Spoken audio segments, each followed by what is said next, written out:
Okay. Hello, dear friends. Good evening. Such a beautiful, beautiful evening. So I will continue to read this beautiful book, The Adventures of Odysseus. And I find it quite interesting, and it helped me to improve me. So it's very worthy. And oh, sorry for your time. Okay, let's start. The land of the dead. Home is what a ghoul cries for over rough water. There is nothing worse for mortal man than wandering. How many more storms before my ship could lower its sail? I was haunted by memories of home. Oh, I am homesick. The long shadows of the afternoon stretching down the terrace and vineyard, that ladder every slope, the scent of herbs on the breeze, the tongue of my dog against my palm, great Mount Neriton, the rocks, the gold tracks, the sandy beaches, a wife without a husband, and a country without a king. These things compelled me to walk among the ghosts of the dead. I so miss home.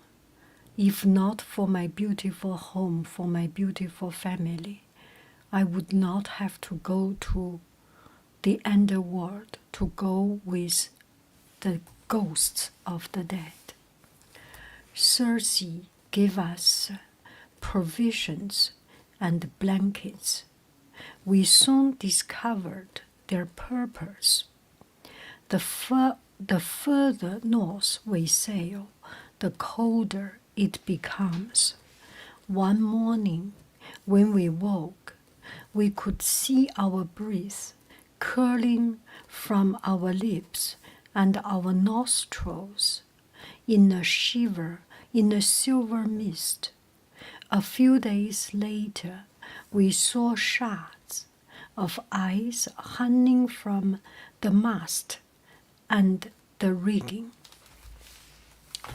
When we found ourselves approaching a wall of fog that rose from the sea to the sky, I could not tell you for how long we sailed once we passed inside that fog.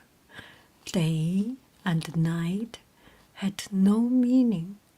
There was only an endless, calmy gloom.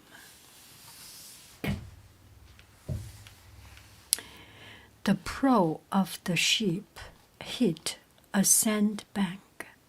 I and two of my companions took a pair of sheep ashore.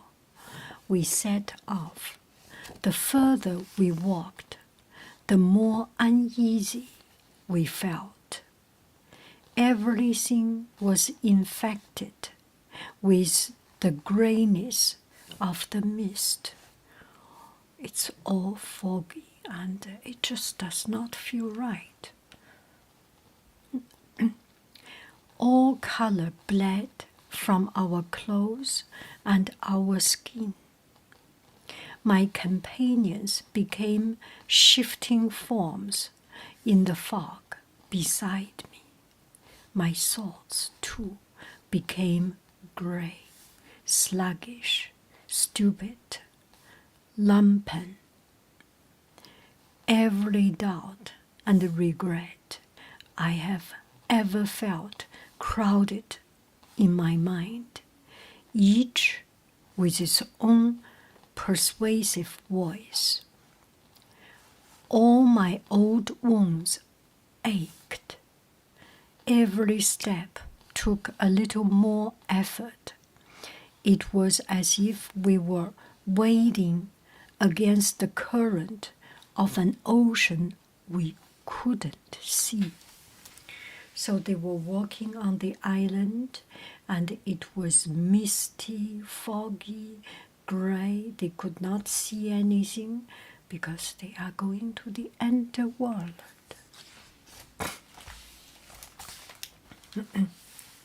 We reached the banks of a broad, oily river. It was the river of forgetfulness. On the other side, hidden from view by the fog, was the realm of many guests, the land of the dead. I scooped a hole in the sand at my feet. I scooped a hole of sand, a hole in the sand at my feet. We lifted the heads of the sheep and slit their throats. Poor sheep. Their dark blood flowed into the hole in the sand. Shapes formed in the fog. We heard a mourning, a hissing. The ghosts of the dead were coming, summoned by our sacrifice. We saw young brides, warriors with gaping gashes, gurgling children. The sight of them made my seasoned soldiers shake with horror.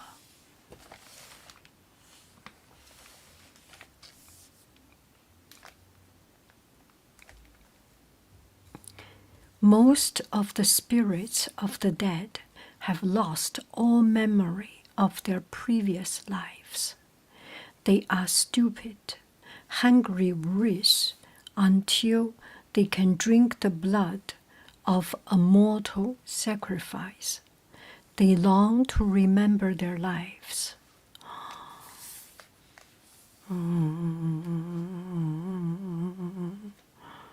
That's so scary. Our blood offering was for one of the few who had kept his mind, the blind prophet Tiresias. Though I had instructed my companions to hold back the ghosts, the flickering host, until Tiresias has drunk his fill, they could do nothing but stand and shake and gape. It was as though they had fallen into some kind of trance. It was left to me to draw my sword and keep the dead at bay. One of the wraiths was as insubstantial as all others, but he had a dignity, a purpose that the others lacked. Surely this was Tiresias.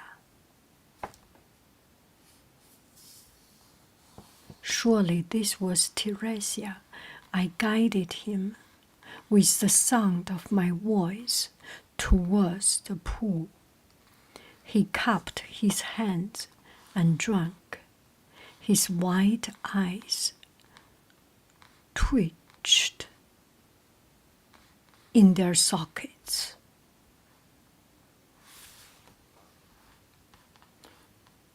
"What can you see?" I asked. You are Odysseus. You seek a way back to rocky Ithaca, but it will be hard for you. Poseidon, Poseidon, Poseidon, Poseidon, Poseidon, Poseidon longs to avenge the mutilation of his son Polyphemus. There is only one way that you will see the lights of home again. You must learn humility. You must rein in your desires and those of your crew. During your voyage, you will approach an island that will seem to you the perfect place to land. You will see cattle gazing, no sign of human life. You will want to stop and feast on their flesh, but Odysseus, be warned, this herd is the prized possession of the sun god Hyperion. If he were to see you harm them, and he is the sun god, he sees all. He won't go to Zeus and demand. He would go to Zeus and demand revenge. The Cyclops' curse would pursue you relentlessly. If ever you reached your homeland, it would be alone and unknown and under a strange sail, and there would be danger waiting where there should be a welcome. So it was quite a gloomy future. You will never be going back home, and even if you go back home, you will land in an island, and you will see cattle, but you will never herd the cattle because they were the cattle of the sun god Hyperion. Maybe it's Apollo in another name. Anyway, and even if you reach your homeland, there will be danger. There will be no welcome, but danger waiting for you.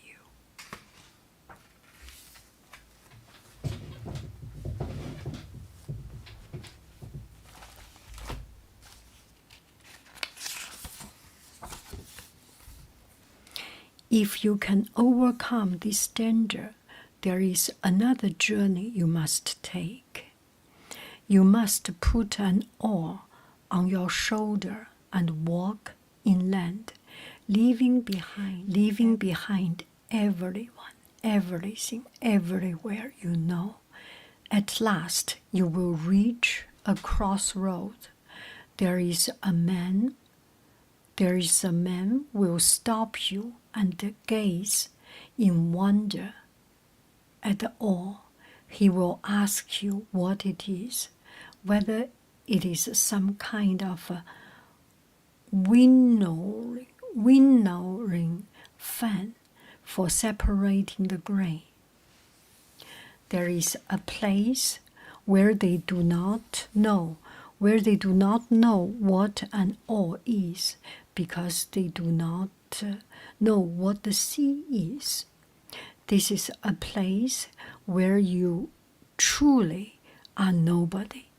In this place, you must plant the blade of the oar in the ground so that the shaft rises up towards the sky.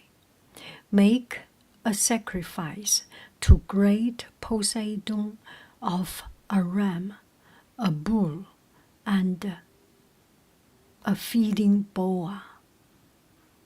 Then you will have made your peace with him. If you can do all these things, your death will come to you in old age from the sea, in the veils of sleep, like a long-awaited friend. Wow, what a prophecy. He will die of old age from the sea, in sleep. This vision I have seen, this vision I have seen, it has come to me through a gate of horn. As the sightless seer spoke, more and more of a flickering host gathered around the pool. I saw a sight. Then I saw a sight then that struck me with such a shock of sorrow that I stumbled back and fell into the pool of blood. I turned and ran, screaming. My two companions followed me, not knowing why they were running. Soon we were back on the ship and out of the open sea. My companions never asked me what had put me to fight. I never told them that I had seen among the dead the face of my mother. I had been away so long that if I ever reached my homeland, she would not be there. I would never again feel her warm embrace. Odysseus has left his home for so long, he would never see his mother again.